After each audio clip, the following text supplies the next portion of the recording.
যেদিন আমি আমার সহজ সরল স্বামীকে ছেড়ে একটা হ্যান্ডসাম স্টাইলিশ ছেলের সাথে পালিয়ে আসলাম, তখন আমার ছেলের বয়স ছিল মাত্র 3 বছর।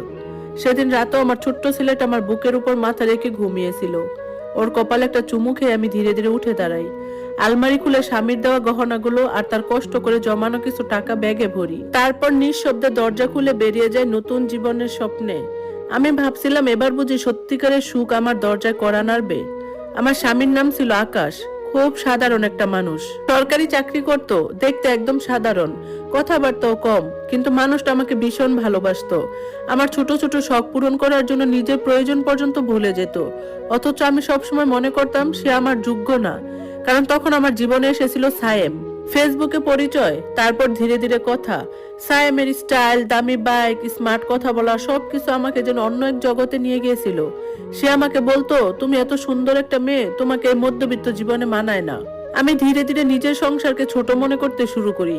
আকাশের ভালোবাসা তখন আমার কাছে বিরক্তিকর লাগতো। মনে হতো এই মানুষটার সাথে থাকলে আমি কোনোদিন সুখী হতে পারবো না। একদিন রাতে সায়েম বলল, চলো পালিয়ে যাই, আমি তোমাকে রানীর মতো রাখবো। আমি একবারও আমার 3 বছরের ছেলের মুখটা ভাবিনি। সেদিন বাসা থেকে বের হওয়ার সময় শুধু একবার পিছনে তাকিয়েছিলাম। আকাশ ঘুমিয়েছিল, ছেলেকে বুকের কাছে জড়িয়ে।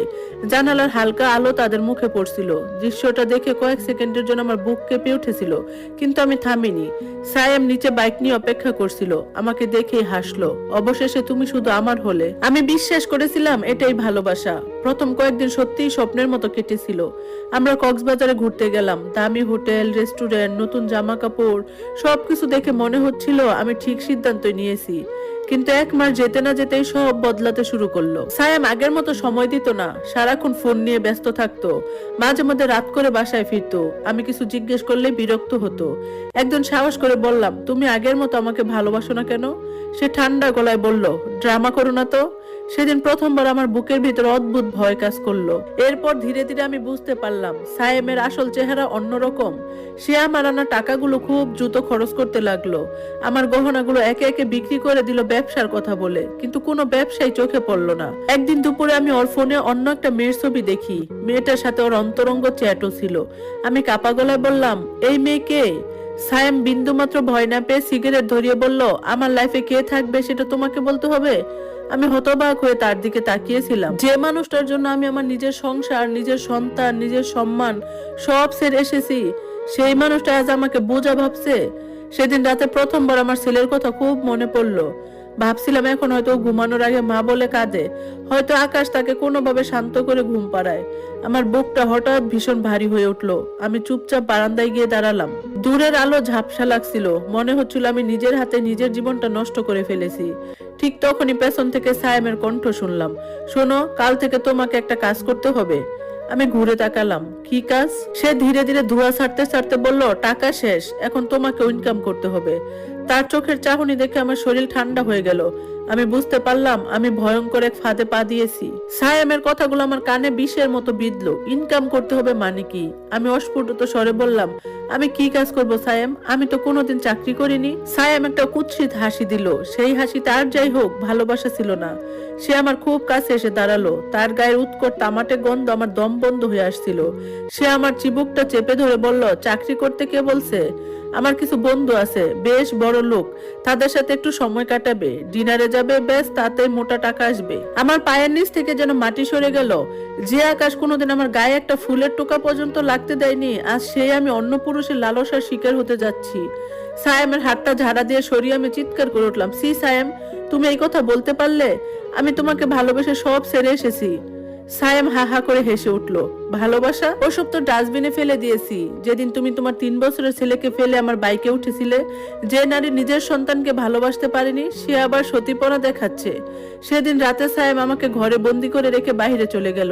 আমি ঘরের অন্ধকার কোণে বসে ফুপিয়ে ফুপিয়ে কাঁদতে লাগলাম।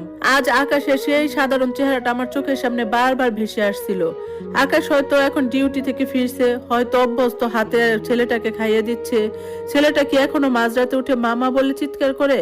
আকাশ আকাশ কি আমাকে এখনো ঘৃণা করে, নাকি সে জানতো এই মরিচিকার পেছনে ছুটে আমি একদিন এভাবেই নিঃস্ব হব? পরের দিন দুপুরবেলা সায়েম দুজন অচেনা লোককে নিয়ে বাসায় ফিরলো। তাদের চোখের চাহনি ছিল ক্ষুধার্ত নেকড়ের মতো। সায়েম তাদের সামনে আমাকে বলল, রেডি হয়ে নাও, এদের সাথে তোমাকে যেতে হবে। আমি শক্ত হয়ে দাঁড়ালাম, বললাম আমি কোথাও যাব না। দরকার হলে আমি রাস্তায় ভিক্ষা করব, তবু তোমার এই নোংরাও খেলায় আমি পা দেব না। সায়েম তেড়ে এসে আমার চুলের মুঠি ধরলো, বসিয়ে একটা চড় মারলো গালে। আমি সিটকে ফ্লোরে পড়ে গেলাম, ঠোঁটের কোণ দিয়ে রক্ত গড়িয়ে পড়ছে। সে নিচু হয়ে আমার কানে কানে বলল, পালাবার পর তুমি নিজেই বন্ধ করেছো, এখন চিৎকার করলে কেউ আসবে না, পুলিশে যাবে? নিজের ইজ্জত তো আগেই বিক্রি করে এসেছো। লোক দুটো সোফায় বসে হাসছিল।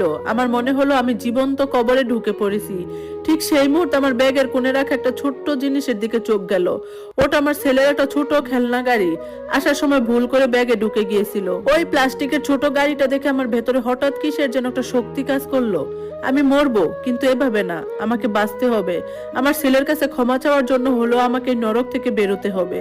আমি শান্ত গলায় বললাম, ঠিক আছে আমি যাব, আমাকে একটু সময় দাও, আমি তৈরি হয়ে নেই। সায়েম বিজয়ের হাসি হেসে লোক দুটোর সাথে ড্রয়িং রুমে গিয়ে বসলো। আমি বাথরুমে ঢুকে দরজাটা ভেতর থেকে আটকে দিলাম। আমার হাত পা কাঁপছে। বাথরুমের ছোট ভেন্টিলেটর দিকে তাকালাম, ওটা দিয়ে কোনো মতে বের হওয়া সম্ভব, কিন্তু আমি যাব কোথায়? আমার যাওয়ার কোনো জায়গা নেই। বাবা মা আগেই ত্যায্য করেছে।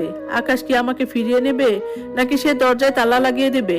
আমি জানি না আকাশ আমাকে গ্রহণ করবে কিনা, কিন্তু আমি জানি এই পাপের প্রায়শ্চিত্ত আমাকে করতেই হবে। আমি তড়িঘড়ি করে ভেন্টিলেটর দিয়ে বের হওয়ার চেষ্টা করতে লাগলাম। নিচে অন্ধকার।